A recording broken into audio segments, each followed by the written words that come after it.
L'état de guerre, au sens un peu métaphorique, c'est quoi? C'est un état de veille suractif. C'est pas simplement je suis réveillé et mon cerveau se détruit, c'est je suis surréveillé et mon cerveau se détruit puissance 20.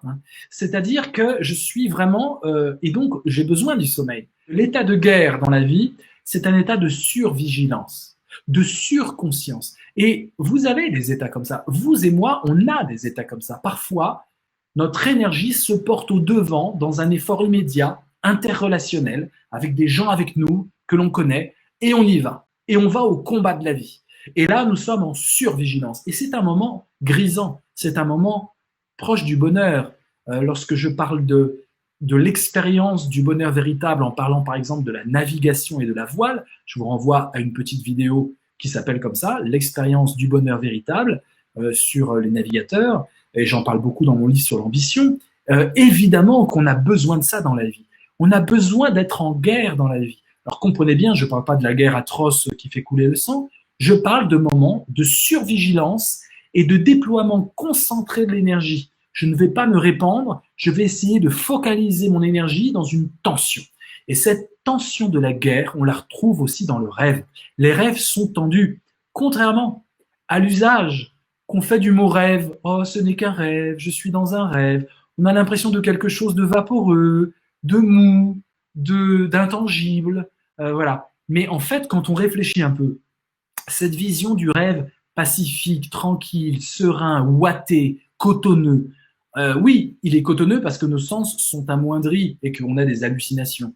Mais en fait, le rêve, quand vous réfléchissez vraiment à vos rêves, les rêves sont surtendus.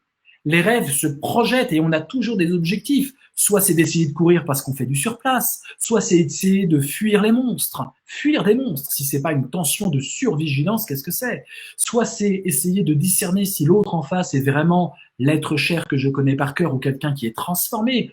Il se passe rien, je suis là et j'observe, mais cette observation est survigilance. Parce que, attention, je peux être empoisonné par l'autre, je peux être attaqué par l'autre, et donc je vais développer une acuité, une sagacité extrême. Tous les rêves sont surtendus avec des buts. Ce qui est bien dans les... Et là, on rejoint le rêve politique, non pas le rêve onirique. Le rêve, quand je dis j'ai un rêve dans la vie, c'est pas je me la coule douce à rêvasser sur mon sofa en plein confinement. Quand je dis j'ai un rêve, c'est en fait j'ai un objectif suprême, supérieur, dépassant l'horizon des satisfactions immédiates. Et vous comprenez qu'on se fait avoir dans la langue française par la connotation vaporeuse du mot rêve, alors que tous les rêves sont guerriers dans la mesure où ils visent avec l'énergie parfois du désespoir des objectifs très clairs. Et c'est ça qui peut être sécurisant dans le rêve, c'est qu'au moins on sait ce que l'on veut. Je veux trouver mon chemin alors que je suis perdu. Il y a très peu de rêves où vous êtes là et vous dites « Qu'est-ce que je peux faire? Je ne sais pas quoi faire » pour reprendre ces mots de Godard. Qu'est-ce que je peux faire? Je ne sais pas quoi faire. Non. Même quand les rêves sont contemplatifs, il y a toujours des buts qui s'imposent parfois.